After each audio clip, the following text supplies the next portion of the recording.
do. But I'm just gonna say something random.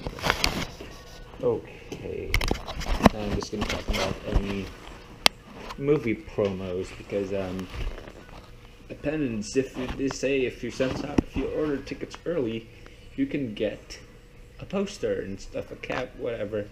Sometimes you get tags if you don't need to. All you need to do is purchase a drink.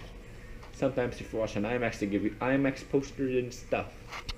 I'm really curious. I'm gonna get a few Suicide promotional items.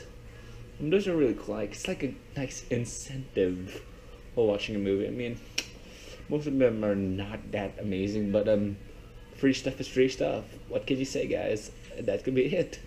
I'm gonna actually edit this because I actually have a few time actually.